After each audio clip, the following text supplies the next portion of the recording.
much music do you listen to? Like, is it in your everyday life? It's the same amount. Trust. It's the same amount. This is probably your first time seeing me without headphones. That is true.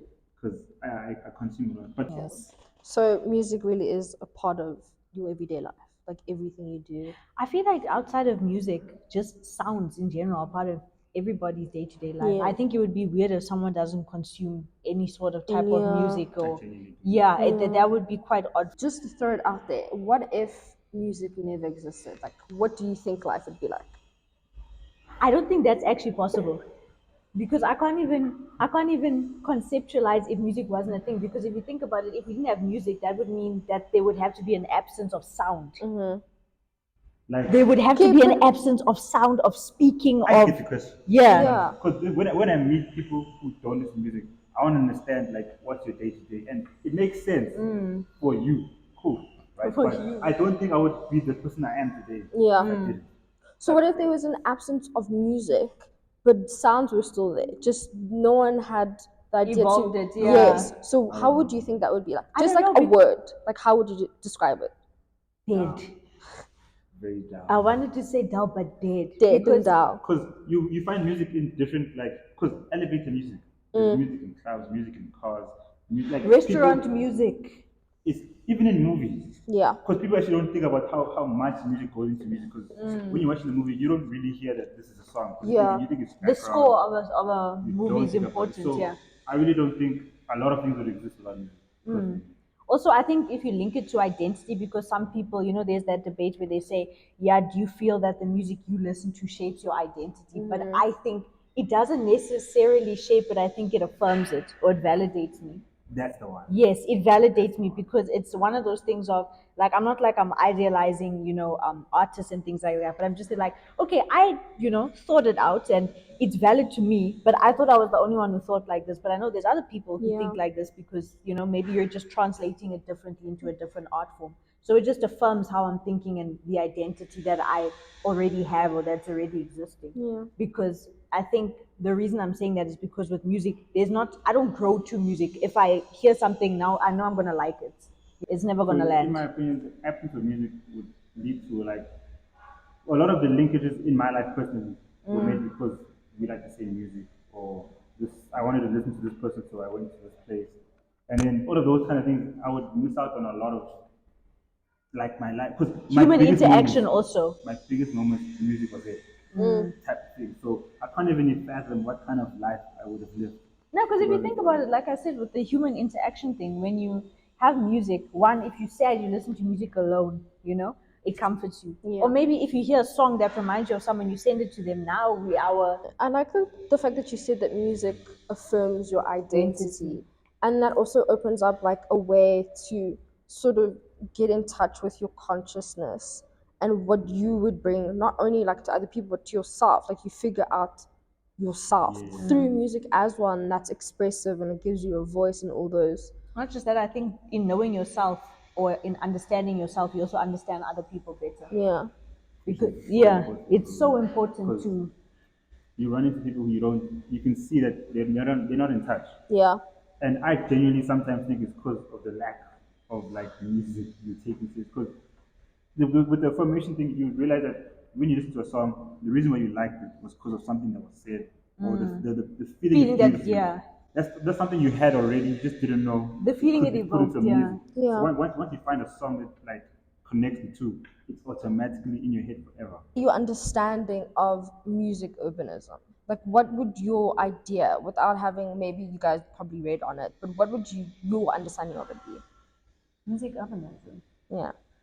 Music that shapes urbanism, surely. To be honest, I'm not I very clear on it, but when I first read it, I thought it was a situation where for example, with the Coca-Cola dome and stuff like that, you have, I don't think buildings, but typology is built specific for stadium. That the effect you have when you have bigger, I don't say stereotypes, stereo systems. Yeah. And they can actually. It can echo. Music can bounce off the wall, things like that. Yeah. That's the first thing I hear when I think about music.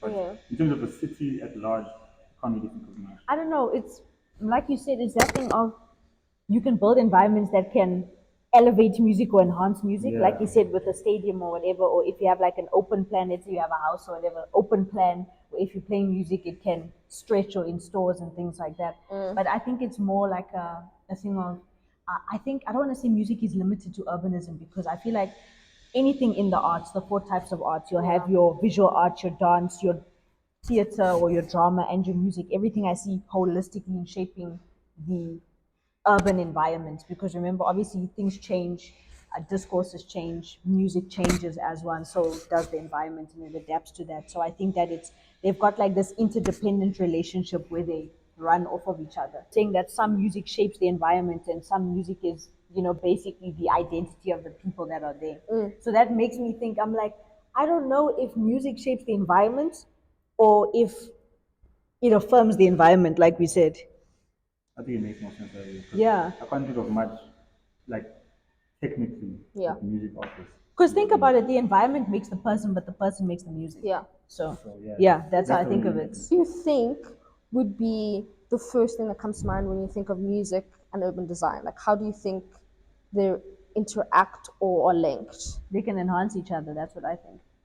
Okay. Definitely that. Because, like we said, with music invokes feelings, so sets the mood.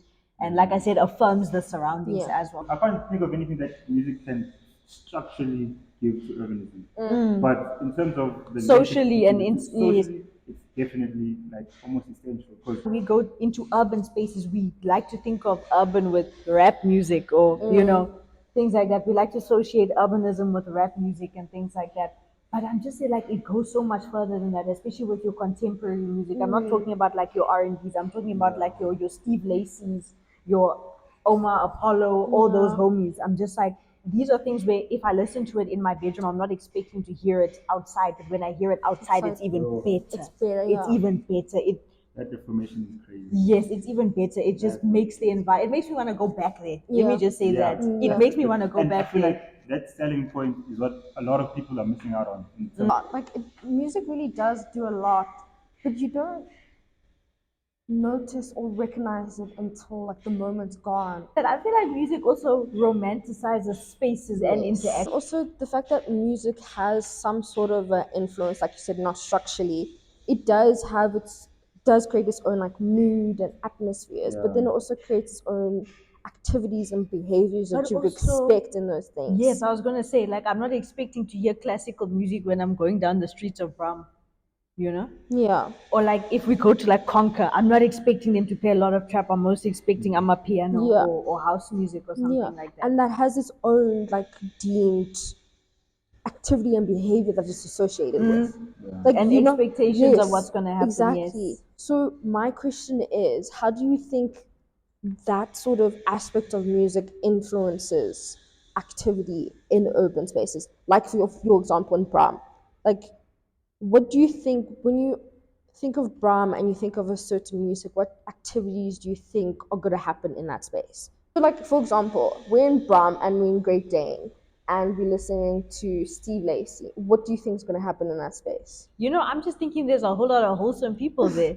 Versus if they're playing like something like I'm a piano, I'm like, yeah, no, it's about to get messy. Exactly. that is actually because that kind of thing leads into where you can almost, and I feel like people don't think you can make this link or this prediction well, but if you play a type of song in a setting, you automatically either attracting this brand of people only. It comes in, normally people like would hire a DJ, but I feel like curators or playlist makers in general is a very different market to Because you DJ. can manipulate You know you the can type- manipulate the yeah. experience of the space based off of what you play. And if it's done well, you also like everybody. You can see it on everyone's face that people are enjoying. They eating playlists and things like that in urban environments. You need to have someone who knows how well things can link into each other and things like that. It's not about mixing it in where it sounds like a good mashup, but it's just they can take the mood from here to here to here. Back to Brahm, what do you think their music culture would embody, or what do you think that New it is? artists. I would think it's new emerging artists. New emerging artists. like the younger ones. And I would think also with Brahm, it's more, I don't want to call underground, but you need to, I feel like there's some artists in Brahm where if you're staying in Brahm or around this area, you know them. But if you were to go further out to where we're living, we're not too hyper aware of what's going on there, So I think also the type of music and the artists that emerge there and your knowingness of them is dependent on how much you engage or know the space itself. Go back to when we were first year. Think of the music I was playing in Brum then. Think of the music playing now. Completely different. But I also think it's also the type of people or the type of audience that moves into city spaces. Because, like I said, spaces make people, but people make music. Exactly. And then that reflects in the space. Exactly. So you've always been changing. I feel like it's been changing. It has been changing. There's always a rapid change. Even the way they're changing restaurants, cafes, eateries, liquor stores. It's Said, think of the appropriateness of music. For example, let's look at something like farmers market on a Sunday. yeah. Farmers market on a Sunday is supposed to be wholesome. You're listening to nice music. It's live music. Now they're playing piano, and we're like, that's not the space. It's not the Yeah, space. that's the best example. You Yes. appropriating the space via the music Exactly. because you know what that music has certain behavior Yeah. that's gonna be I That's don't where the access comes in. yeah, it's gonna be triggered by that behavior. So I mean if you listen to piano, you're not gonna want to sit down and talk about your hopes, dreams, and aspirations with people. You're probably gonna Smoothie next to you're probably gonna order that 6-pack of you see what I Savannah. mean?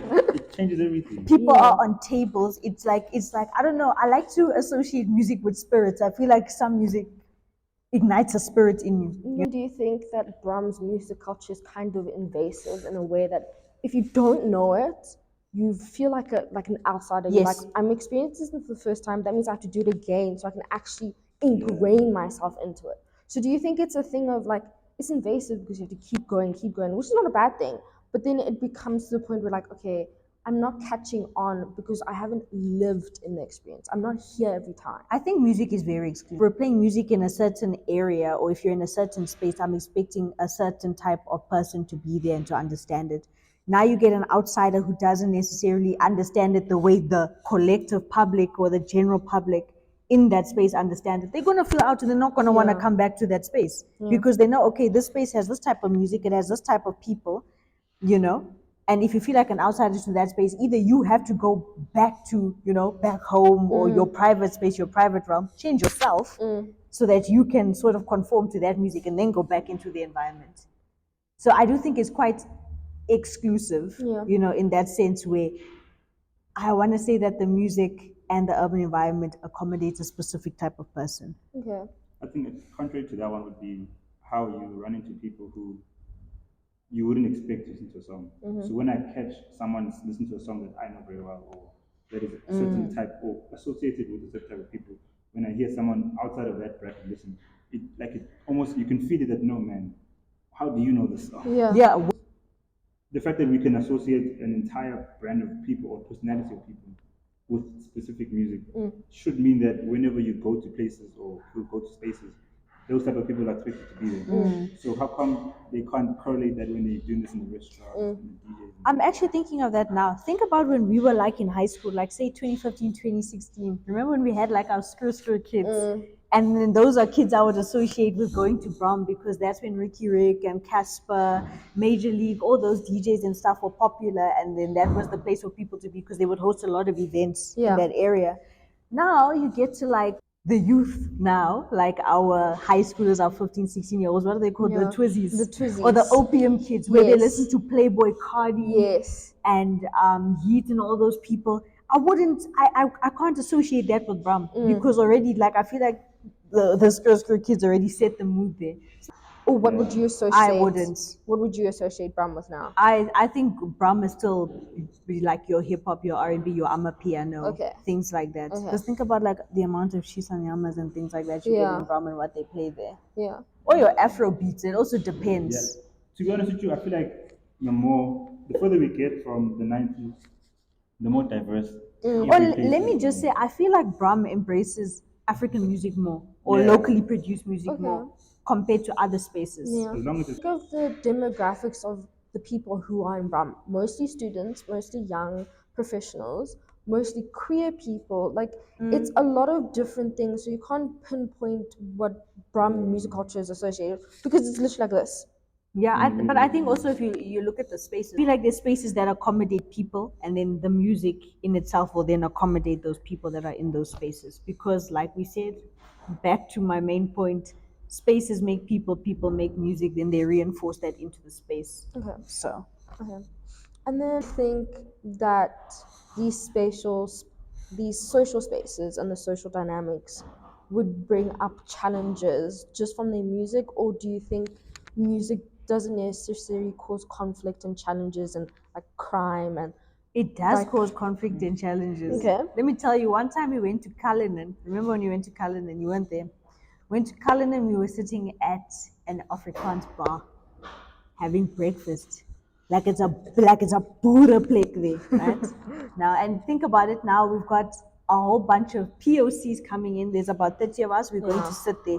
We're the dominant group there because it's still early. You've got 2 tables where you have maybe like Afrikaner people there. So now they're playing Buddha music and stuff, and we're like, hey, bro, can we play something else? Can we connect to the orcs? Because, like, no one is here. We're not going to bother anybody. They start playing, not even piano. We're like, it's a Sunday. Let's be wholesome. We'll play something like house. Yeah. You know what I mean? Something light. We'll play house. When we were in that space, 2 tables, just of like consisting of 4 white people in total, were like, nah, dude, why are you playing this music? It's not appropriate for the space that we're in here. We don't like it. And because that space is associated with that type of person, that's the dominant music that's going to play there. Already, they're like, these people, not even these people don't belong here, but the type of music that's associated with the type of people, it's not welcome here. So that's what I'm saying. And you think, okay, maybe 30 people versus 4 people, we're paying more, obviously, because our bill is more and we're racking up a bill there. But they said, not this type of space. So I do think that spaces also become limited with their music. Yeah.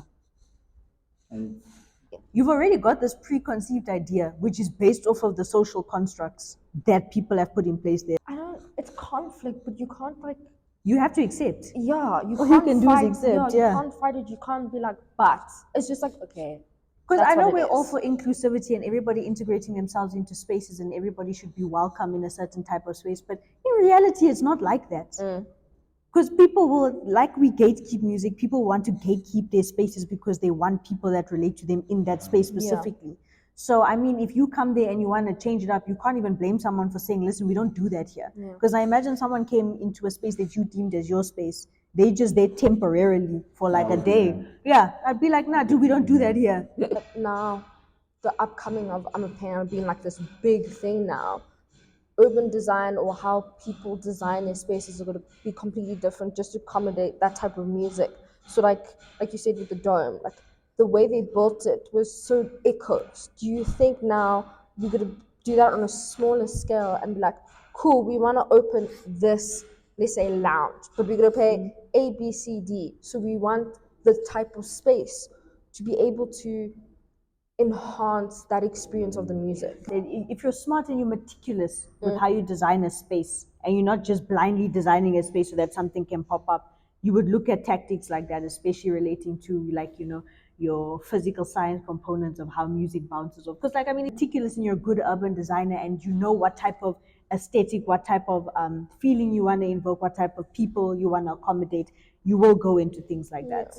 But do you think that we, as this urban, not even like just as an African city, we should be instituting like those music strategies or those creative city elements in, because we are a very diverse and culturally driven country. So why shouldn't we be like applauding those things and putting them into our everyday things just to enhance experience, because we really are like culturally driven people.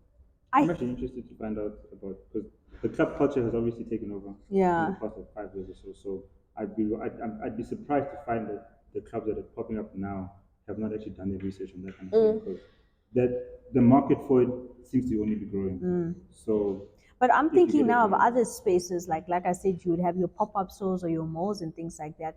If you look at the people who are designing it, the people that are focused on like music in urban design and its relationship, or art in music design, are more the younger ones. We're still up and coming. So the people who are designing now, I don't think they grasp Pocket, this. Like you said, you can be dealing with someone who's more of a spatial plan, and they're like, "Bro, I simply don't get it. Do not know.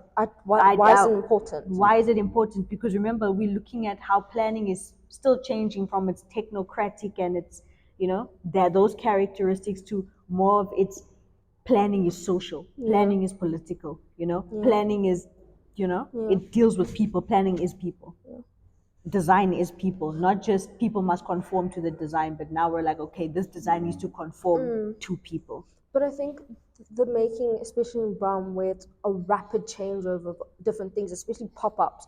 I think pop ups, because like fashion is music, like it's a part of it.